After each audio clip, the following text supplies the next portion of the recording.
Item ಯಾವುದೇ ಇರಲಿ try ಮಾಡಿ ಆಚಿ ಚಿಕನ್ ಮಸಾಲಾ. ಇನ್ನು ಪರಿಷತ್ ಚುನಾವಣೆಯಲ್ಲಿ ಅಡ್ಡ ಮತದಾನ ಮಾಡಿದಂತಹ ಬಿಜೆಪಿ ಶಾಸಕರು ಯಾರು ಎನ್ನುವುದು ನಿಗೂಢವಾಗಿದೆ. ಈ ಮಧ್ಯೆ ದೆಹಲಿಯಲ್ಲಿ ನಿನ್ನೆ ಹೈಕಮಾಂಡ್ಗೆ ವಿಜಯೇಂದ್ರ ಮತ್ತು ಆರ್ ಅಶೋಕ್ ವರದಿಯನ್ನು ಕೊಟ್ಟರು. ಉಭಯ ನಾಯಕರಿಗೂ ಹೈಕಮಾಂಡ್ ಹಲವು ಖಾರವಾದಂತಹ ಪ್ರಶ್ನೆಗಳನ್ನು ಕೇಳಿದೆ.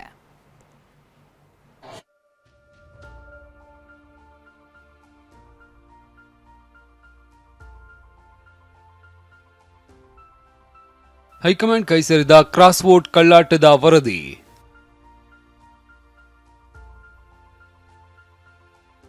ದೆಹಲಿಯಲ್ಲಿ 45 ನಿಮಿಷ ಅಡ್ಡ ಮತದಾನದ ಬಗ್ಗೆ ಮಾತುಕತೆ.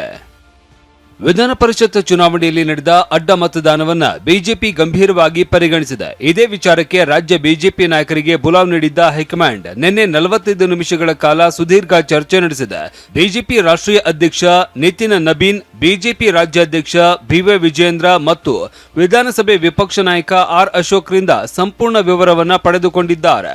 ವಿಧಾನ ಪರಿಷತ್ ಚುನಾವಣೆ ಘೋಷಣೆ ಆದಾಗಿನಿಂದ ಮತದಾನದವರೆಗೆ ಬಿಜೆಪಿ ರಾಜ್ಯ ನಾಯಕರು ಕೈಗೊಂಡ ಕ್ರಮಗಳ ಬಗ್ಗೆ ಸಂಪೂರ್ಣ ಮಾಹಿತಿ ಸಂಗ್ರಹಿಸಿದ್ದಾರೆ. ಚುನಾವಣೆ ಘೋಷಣೆಯಾದ ಬಳಿಕ ಎಷ್ಟು ಸಭೆ ನಡೆಸಿದ್ದೀರಿ? ಚುನಾವಣೆ ಬಗ್ಗೆ ಶಾಸಕಾಂಗ ಪಕ್ಷದ ಸಭೆ ಯಾವಾಗ ಮಾಡಿದ್ರಿ?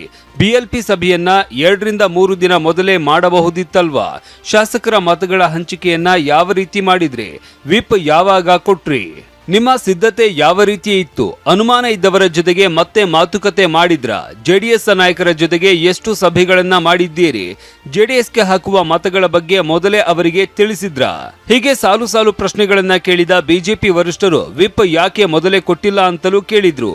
ನಾವು ಹೋಗಕ್ ಮುಂಚೆ ಅವರನ್ನು ಕೂಡ ಬಹಳ ಇನ್ಫಾರ್ಮೇಶನ್ಸ್ ಅನ್ನ ತಗೊಂಡಿದ್ದಾರೆ. ಯಾರು ಈ ತರ ಮಾಡಿರ್ಬೋದು ಅನ್ನೋ ಅಂಕಿಅಂಶನೂ ಕೂಡ ಅವರ ಹತ್ರ ಮಾಹಿತಿ ಇದೆ. ಸವಿಸ್ತಾರವಾಗಿ ಎಲ್ಲಾ ವಿಚಾರಗಳನ್ನು ಕೂಡ ರಾಷ್ಟ್ರೀಯ ಅಧ್ಯಕ್ಷರ ಗಮನಕ್ಕೆ ನಾವು ತಂದಿದ್ದೇವೆ. ಈ ಪ್ರಕರಣವನ್ನ ಬಹಳ ಗಂಭೀರವಾಗಿ ತೆಗೆದುಕೊಂಡಿದ್ದೇವೆ. ಯಾರು ಅನ್ಯಾಯ ಮಾಡಿದ್ದಾರೆ, ದ್ರೋಹ ಎಸಗುವಂತ ಕೆಲಸ ಮಾಡಿದ್ದಾರೆ, ಒಂದು ಕಠಿಣವಾಗಿರ್ತಕ್ಕಂಥ ನಿರ್ಣಯವನ್ನ ಮಾಡಲೇಬೇಕಾಗ್ತದೆ.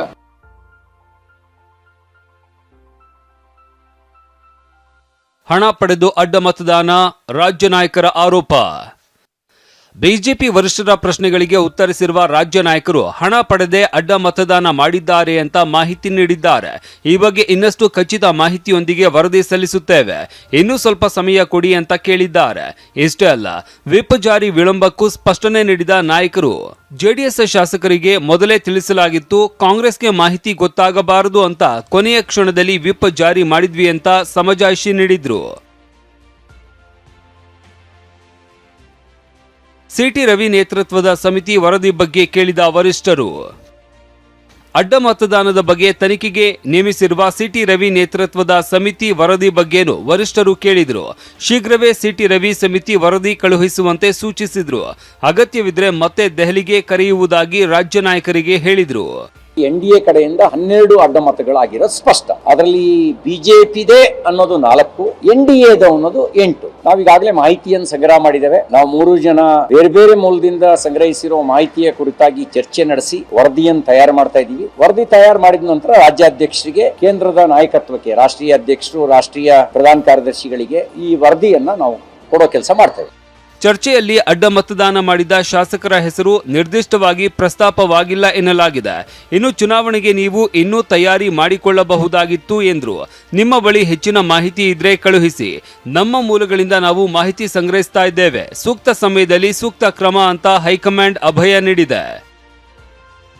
ಹೈಕಮಾಂಡ್ ಭೇಟಿಯಾಗಿ ವಾಪಸ್ಸಾದ ಎಂಎಲ್ಸಿಗಳು. ಇನ್ನು ಬಿಜೆಪಿ ಮತಗಟ್ಟೆ ಏಜೆಂಟ್ಗಳಾಗಿದ್ದ ಎಂಎಲ್ಸಿ ರವಿಕುಮಾರ್ ಮತ್ತು ನವೀನ್ ಜೊತೆಗೂ ಹೈಕಮಾಂಡ್ ಮಾತುಕತೆ ನಡೆಸಿದೆ. ಧರ್ಮಸ್ಥಳದಲ್ಲಿ ಆಣೆ ಪ್ರಮಾಣ ನಿರ್ಧಾರ ಕೈಬಿಟ್ಟ ಬಿಜೆಪಿ. ಶಾಸಕರು ಧರ್ಮಸ್ಥಳದಲ್ಲಿ ಆಣೆ ಪ್ರಮಾಣ ಮಾಡಬೇಕು ಅಂತ ವಿಜಯೇಂದ್ರ ಹೇಳಿಕೆ ನೀಡಿದ್ರು. ಆದರೆ ಪಕ್ಷದ ಹಿರಿಯರು ಬೇಡ ಅಂತಿದ್ದಂತೆ ಆಣೆ ಪ್ರಮಾಣ ನಿರ್ಧಾರದಿಂದ ಹಿಂದೆ ಸರಿದಿದೆ. ನನ್ನ ಅಭಿಪ್ರಾಯವನ್ನ ನಾನು ತಿಳಿಸಿದ್ದೇನೆ.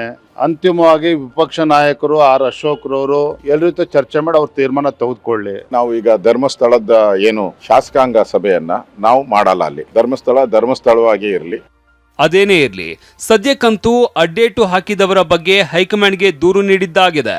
ಇನ್ನು ದೆಹಲಿ ನಾಯಕರು ಅದ್ಯಾವ ನಿರ್ಧಾರ ತೆಗೆದುಕೊಳ್ತಾರೋ ಕಾದು ನೋಡಬೇಕು.